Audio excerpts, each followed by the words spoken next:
వివిధ తెగలు, వివిధ జాతులు స్వతంత్రానంతరం ఈ సమాజాలకు ఏ సమాజాలకైతే రిజర్వేషన్ కానీ స్వతంత్ర ఫలాలు అందనటువంటి జాతులు తెగలు ఎన్నో ఉన్నాయి.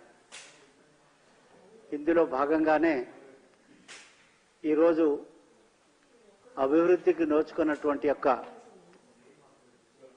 అనేక జాతులు తెగలు ఈ దేశంలో, ముఖ్యంగా గిరిజనులు, ఆదివాసులు దేశంలో 740 తెగలు ఉన్నాయన్నమాట. గిరిజనులలో వాటిలలో దాదాపుగా 75 తెగలు ప్రిమిటివ్ ట్రైబల్స్, ఆదిమ జాతులు. అంటే ఆదివాసులలో, గిరిజనులలో అతి వెనుకబడినటువంటి యొక్క తెగలు కొన్ని ఉండడం, వాటిని గుర్తించి ప్రధానమంత్రి గారి యొక్క జన్మన్ కార్యక్రమం ద్వారా ఈరోజు ప్రధానమంత్రి జనజాతి ఆదివాసీ న్యాయ మహా అభియాన్ పిఎం జన్మన్ యోజన ద్వారా లక్షలాది మంది గిరిజనులకి అంతరించే దశలో ఉన్నటువంటి కొన్ని తెగలు, మరి ఆ తెగలను కాపాడుకోవడానికి ఈరోజు బృహత్తరమైనటువంటి ఒక ప్రణాళిక నిన్న 15వ తేదీన పండుగ రోజునే ప్రధానమంత్రి గారు ప్రారంభించినారు. ముఖ్యంగా అందులో ఈ సందర్భంగా నేను ప్రధానమంత్రి గారిని దేశంలోని ఆదివాసులు గిరిజనుల తరఫున, ప్రత్యేకంగా తెలంగాణ ఆదివాసీ గిరిజనుల తరఫున ప్రత్యేక అభినందనలు, ధన్యవాదాలు తెలియజేస్తున్నా. ఎందుకంటే స్వతంత్రం వచ్చిన తర్వాత మేము కలలో కూడా అనుకున్నటువంటి యొక్క మరి ఒక ఆదివాసీ మహిళను ఈరోజు రాష్ట్రపతిగా నియమించడం, అదే రకంగా కేంద్ర ప్రభుత్వంలో మొట్టమొదటిసారిగా 8 మంది గిరిజనులను మంత్రివర్గంలో తీసుకోవడం చరిత్రలో ముఖ్యమైనటువంటి ఘట్టం.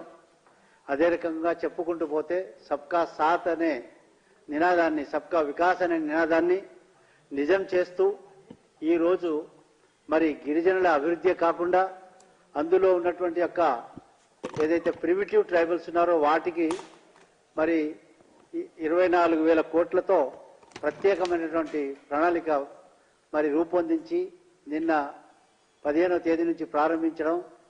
అదే రకంగా మరి దేశంలో మరి ఎన్నో సమస్యలు, జ్వలంత సమస్యలు మనం తెలుసు. మనకి జమ్మూ కాశ్మీర్ లాంటి సమస్య, 370 ఆర్టికల్ కానివ్వండి, రామాలయ నిర్మాణం కానివ్వండి, అదే రకంగా త్రిబల్ తలాక్ విషయంలో కానివ్వండి, అదే రకంగా మహిళా సాధికారిత, మహిళలకు 37% రిజర్వేషన్లు కానివ్వండి, కిసాన్ సన్మాన్ యోజన కానివ్వండి, అదే రకంగా ఎన్నో కార్యక్రమాలు, విశ్వకర్మ యోజన కానివ్వండి, ఇట్లా చెప్పుకుంటూ పోతే ఎన్నో కార్యక్రమాలు దేశంలో ఈరోజు ప్రారంభించి ప్రతి ఒక్క వరుసలో ఉన్నటువంటి చివరి వ్యక్తి వరకు ఈ యొక్క వికాస ఫలాలు, అభివృద్ధి ఫలాలు చెందాలనే ఒక కాన్సెప్ట్ ఏదైతే ఉందో ఆ కాన్సెప్ట్ మీదనే ఈరోజు కేంద్ర ప్రభుత్వం, భారతీయ జనతా పార్టీ ప్రభుత్వం నరేంద్ర మోడీ గారి నాయకత్వంలో బ్రహ్మాండంగా ముందుకు దూసుకెళ్తూ ఈరోజు ప్రపంచంలోనే మరి ప్రత్యేకమైనటువంటి యొక్క గుర్తింపు పొంది మన ప్రధానమంత్రి గారు